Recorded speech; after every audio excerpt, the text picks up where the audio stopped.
네, 고성국의 판, 네, 고성국의 판 하겠습니다. 네, 이번 주의 이 전국 흐름은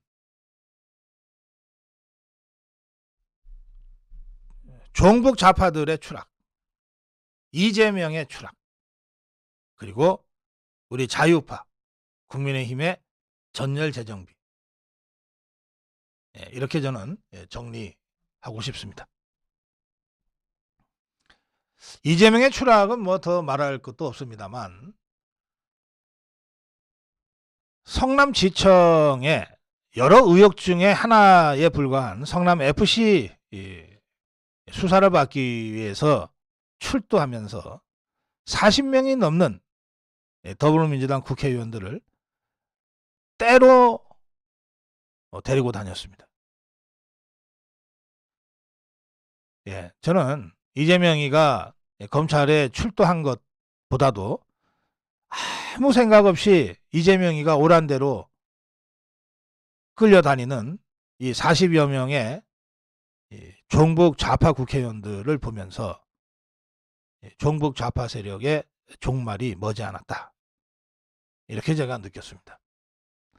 그 레밍 때를 보는 것 같았습니다. 레밍. 그 쥐의 한 종류인데요. 레밍 찾아보세요. 레밍. 쥐의 한 종류인데 아직도 이 생물학자들이 정확한 원인은 지금 밝혀내지 못했다고 합니다. 이 레밍이 급속하게, 이게 워낙 번식력이 좋으니까 급속하게 막 번식을 해서 자기들이 더 이상 먹을 게 없어졌을 때, 이제 지그들끼리 서로 잡아먹지 않으면 생존이 안 될 그 극한 상황까지 갔을 때, 그 레밍 떼 중에 하나가 갑자기 절벽에서 뛰어내려 버린다는 거예요. 그런데 그때 뛰어내리는 레밍을 따라서 수십만 마리 레밍들이 다 따라서 절벽 아래로 뛰어내린다는 거거든요. 그런 현상이 거의 주기적으로 발생한다고들 합니다.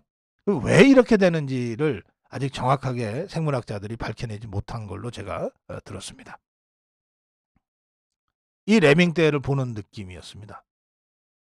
야, 저기서 이재명을 탁 잘라내야 지구들이 살 텐데 어떻게 나온다고 해서 다 저렇게 대가리 숙이고들 줄줄줄줄 도살장 끌려가는 것들처럼 그러고 끌려가 다닐까?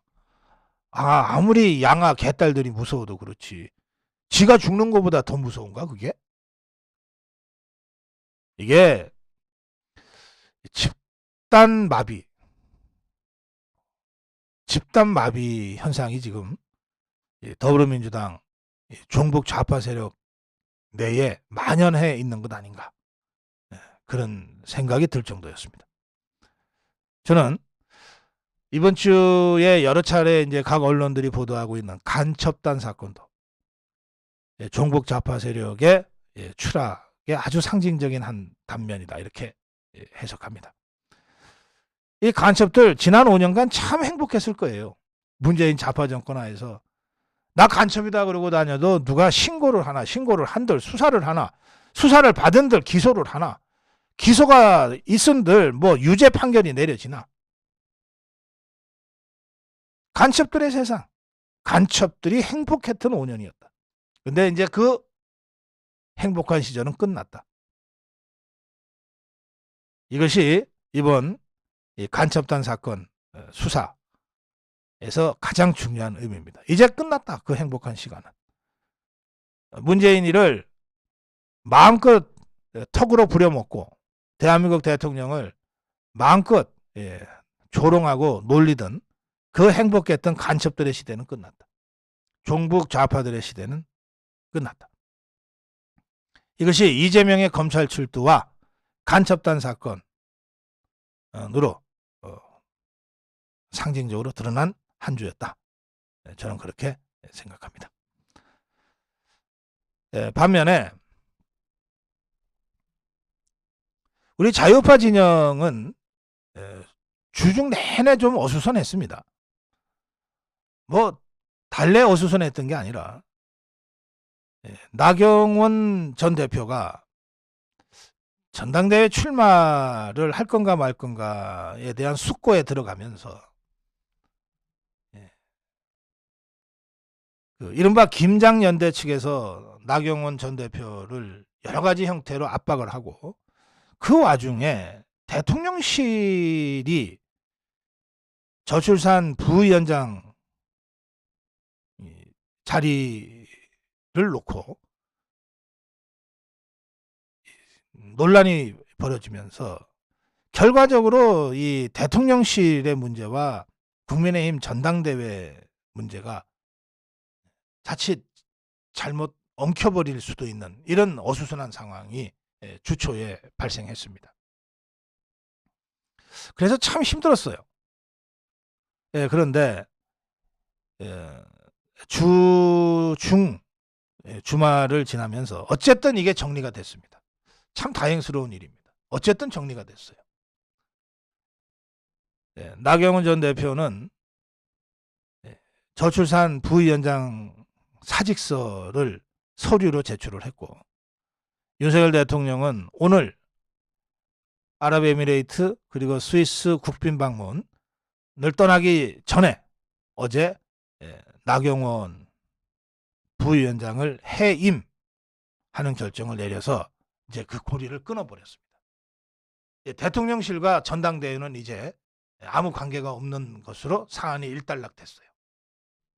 이게 뭐 누구한테 불리하냐 유리하냐 이거 따지는 거야말로 정말 쫌생이 같은 짓입니다. 우리 자유파 국민들 입장에서는 윤석열 대통령은 국정에 전념하고 그리고 국민의힘의 전당대회는 국민의힘이 알아서 치열한 경쟁을 통해서 축제처럼 치러 가면 되는 거였어요. 이 두 사안이 얽혀야 될 이유가 하나도 없었습니다. 이게 잘못 얽힐 뻔했던 상황이었기 때문에 다들 깝깝했던 거예요. 이제 이 고리가 어쨌든 깔끔하게 정리가 됐습니다. 깔끔하게 정리됐어요. 나경원 전 대표 저출산위원회 부위원장 자리는 사표를 냈고 기후 대사 자리도 해임을 당했습니다. 그러니까 이제 끝난 겁니다. 윤석열 정부와 나경원 전 대표는 같은 범여권 자유우파 진영에 있지만 대통령에 의해서 임명되거나 대통령에 의해서 위촉된 어떤 공직도 맡지 않는 상태가 됐어요. 그러니까 이제 나경원 전 대표와 윤석열 대통령, 대통령실과 또 윤석열 정부와는 아무 관계가 없어진 거죠. 그런 상태가 됐기 때문에 이제 대통령실은 다시 국정에 전념하면 되는 것이고 나경원 전 대표가 출마를 하든 말든 출마를 할 수도 있고 불출마를 할 수도 있는데 어떤 결정을 내리든 그것은 대통령실과 관계없이 나경원 전 대표의 실존적 결단, 나경원 전 대표가 정치인으로서 자신의 정치적 선택을 어떻게 할 건가의 문제로 우리가 이해하면 되게 된 겁니다. 따라서 전당대회에서 치열한 경쟁, 치열한 공방이 벌어지더라도 더 이상은 이게 대통령의 뜻이냐 아니냐 이런 정말로 소모적이고 불필요한 논란을 더 이상 벌일 필요가 없게 된 겁니다. 제가 이번 주 내내 걱정이 돼서 이런 말씀을 드렸어요. 전당대회 치열하게 경쟁하자. 단 누가 대표가 되든 전당대회 후에 더 큰 하나가 돼서 진군 앞으로 나아가기 위해서는 두 가지는 지키자. 첫째, 대통령 끌어들이지 말고 둘째, 서로 간에 인신공격은 좀 하지 말자. 제가 그 두 가지만 지키면 된다. 여러 차례 말씀드렸습니다. 두 가지만 지키자.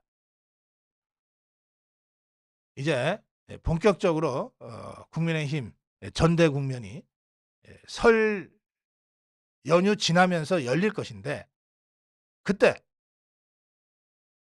이 두 가지를 지켜 나가면서 치열하게 경쟁하면 누가 대표가 되건